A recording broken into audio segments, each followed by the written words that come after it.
বাফুফের ট্রায়ালে অংশ নিয়েছিলেন প্রবাসীরা। দুর্দান্ত পারফর্ম করে সেখানে নজরও কাড়েন কয়েকজন। তবে ফেডারেশনের টেকনিক্যাল ডিপার্টমেন্ট এই তালিকা প্রকাশ না করায় শুরু হয় বিতর্ক। প্রশ্ন তোলা হয় বাফুফের দল নির্বাচনের স্বচ্ছতা নিয়ে।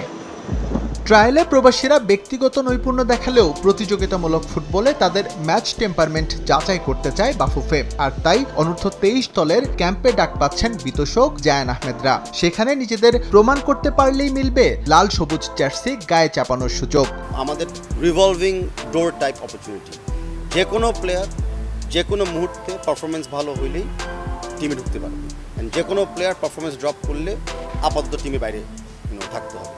বাট কেউই কিন্তু আজীবনের জন্য বঞ্চিত না, কেউ আজীবনের জন্য টিমেও।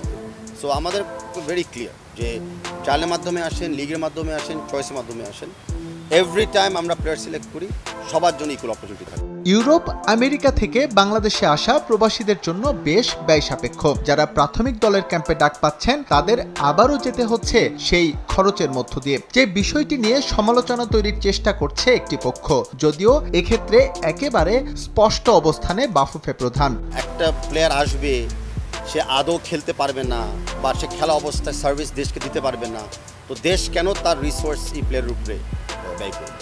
আমাদের পজিশন ভেরি ক্লিয়ার। আপনারা যখন আসবেন, যদি আপনারা সিলেক্টেড হন, যদি আপনারা খেলতে পারেন, রিএম্বার্সমেন্ট পেয়ে যান। এর আগে কিন্তু ফাহমিদুলের ব্যাপারে একই জিনিস হয়েছে। আর যে প্লেয়ার অলরেডি কোনো লিগে খেলছে, যে প্লেয়ার অলরেডি কোনো টিমের সাথে আছে, তাদেরকে আমরা কল আপ করতেছি, ওইটা তো ডেফিনেটলি ক্লাবের সাথে ওভাবে আমাদের চুক্তি হয় যে ওই প্লেয়ারের ইন্স্যুরেন্স, ট্রাভেল সব আমরা বহন করি। এবার একসঙ্গে শুরু হবে জাতীয় দল এবং অনূর্ধ্ব-23 দলের ক্যাম্প। আবাহনী এবং বসুন্ধরার ফুটবলারদের এএফসি চ্যালেঞ্জ লিগে খেলার বিষয়টি মাথায় রেখে যা শুরু হবে 13 অগাস্ট। কন্ডিশন বিবেচনায় যা দেশের বাইরে শিফট করার পরিকল্পনা আছে বাফুফের। ন্যাশনাল টিমস আর আন্ডার-23 ক্যাম্প অফিসিয়ালি বেশিরভাগ প্লেয়ার জয়েন করবে অন 13th of August, কারণ অনেক প্লেয়ার বসুন্ধরা আর আবাহনীতে খেলছে। শিগগিরই জেনে যাব যে আন্ডার-23 স্কোয়াডটা আসলে কোন দেশে যায় ট্রেনিং করবে, কারণ বাংলাদেশের যে চলমান যে আবহাওয়া, বৃষ্টির পরিস্থিতি, এখানে আমরা ট্রেনিং করতে পারছি না। সো আমাদের আন্ডার-23 স্কোয়াডটাকে কোনো একটা জায়গায় নিয়ে যেতে হবে।